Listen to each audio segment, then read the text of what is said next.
Assalamualaikum and salam sejahtera to all readers and panels. My name is Afiqah Anuar, as per author of the study, together with my correspondent authors, as listed in the slides from University Technology Mara, UiTM Shah Alam campus. As for presentation today for this Malacca International Conference on Social Science, Science and Technology for year 2022, we have come up with a study entitled Development of WAQF Land in Malaysia, a current review in state of Pulau Pinang. As for your concern, this study is comprised from introduction, literature review, moving forward to the methodology as to ensure the study is well structured, and then we move on to the findings of the study, and also known as outcome, and the last one is a conclusion, also recommendation made after the findings has been analyzed and interpreted. WAQF. When talking about WAQF, first thing first that I come across in our mind is that it is a hold, prohibition, or confinement to a thing or an asset, according to a research made by Muhammad et al. In year 2012. It also can be called as WAQF in plural, giving a simple meaning that it is a prevention sign to an asset to be developed or used. However, WAQF actually gives that meaning accurately as preserve the land or an asset and also maximizing the revenues on its beneficiary. It is not being prohibited or prevented from being used without any suitable purpose, but it is eventually preserve a land in order to give benefits to all the beneficiaries later on. WAQF, mainly WAQF land, has been managed by the State Islamic Religious Council, SIRCS, in Malaysia for development help. They function as a trustee or person in charge that will make sure to plan, develop, and also manage all those WAQF land that has been given to them within the boundaries of the every state, suitable with the intentions of the person itself that giving or WAQF the land. In Malaysia, we can see that the success developments of WAQF land observed is that WAQF Siti Aisyah, located in Pulau Pinang. It is a very successful development upon WAQF land developed that comprises commercial building and also residential houses built to Muslim people to rent and also buy. However, WAQF land in Malaysia has bring up few issues or problems relating to the WAQF land, which can affect the performance of WAQF land development in Malaysia. The few issues are undeveloped WAQF land increasing, taken from a study made by Taker and Piche in year 2018. According to this study, undeveloped or unutilized land issue can be observed, where in most area of WAQF land, the lands are seen to be left aside and left unattractive. The lands also are being left aside without any development on its due WAQF status, unlike conventionals or common land. On top of that, Mokhtar and Ibrahim in year 2011 also mentioned that the management and administration issues in State Islamic Religious Councils, SIRCS, for every state can also impact the WAQF land development because they play a major role in ensuring those WAQF land under their administrations to be well performed.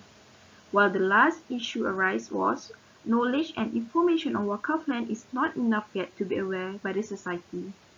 This statement is taken from a study made by Ali et al. In year 2015 that brings a meaning that society are still unaware and do not acknowledge the presence of WAQF land and how to use or WAQF their land in the right way. Hence, it leads to why WAQF land remain less developed in Malaysia.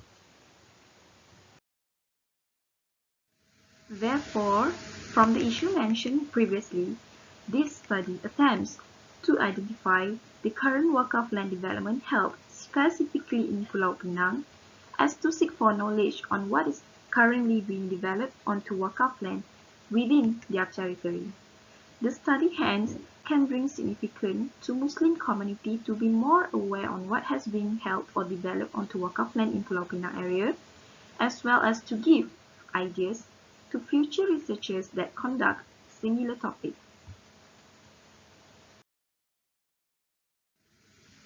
Moving forward to the next one, during the study held, few keywords has actually been reviewed in the literature section. Hence, it gives researchers details and also knowledge pertaining the WAQF land. During the review meet, researchers found out that development can be defined as a paradox, which is, it is a term showing a link between three principles taken from study made by Oberlin, Stowers and Darby in year 1974.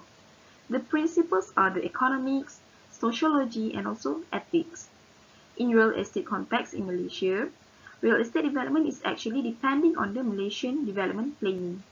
It is an established policy used as guidance for framework of the construction and also development planning. Next one, from study made by Sapuan, Nur Azmi Muhammad and Hashim in year 2017, researchers also found out that WAQF is actually an instrumental tool used in order to provide social and economic safety by its role and also responsibility.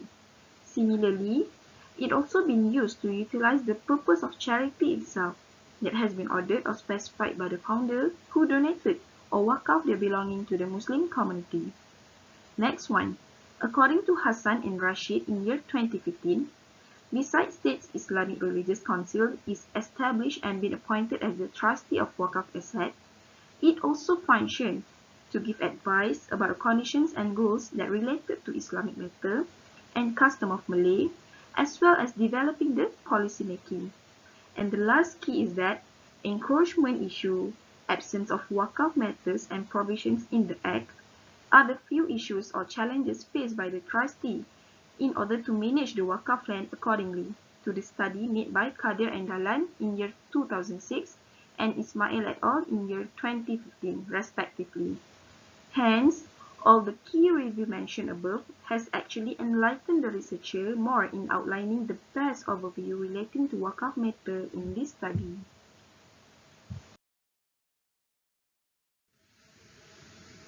So, after literature has been interpreted, a methodology of the study has been structured and also applied, which in this study, researchers use a qualitative approach with a purposive sampling, meaning that all the respondents in the study has purposely been approached in order to answer the interview session with the researchers.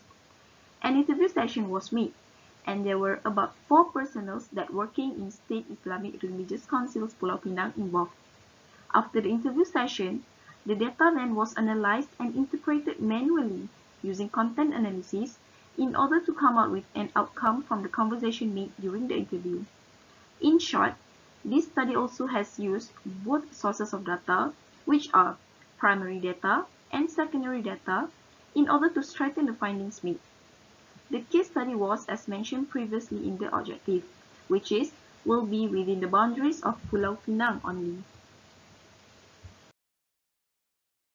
Therefore, the study has come out with a finding from the objective taken, which is, the current wakaf land development held in Pulau Pinang was Wakaf Siti Aisyah II, which is a continuation from a successful wakaf land development, Wakaf Siti Aisyah I.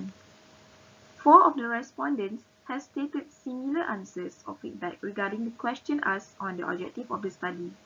Hence, from the table tabulated, it can be concluded that Wakaf Siti Aisyah II is the most current wakaf land development that being held now in Pulau Pinang, located in Seberang Jaya, which involve about 3 lots of land, lot 3117, 252, and 200.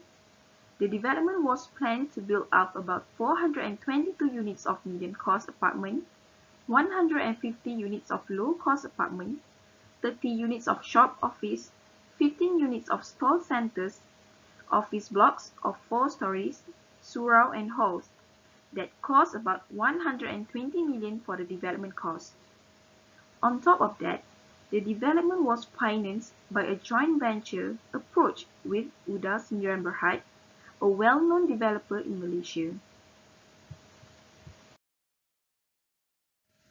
Hence, as a conclusion for this study from the objective held, it is mentioned again that wakaf development developed for this time being is Wakaf Siti Aisyah Phase 2, which is a continuation of development from Wakaf Siti Aisyah I to another phase of development with the same joint venture with Uda Sendirian Berhad.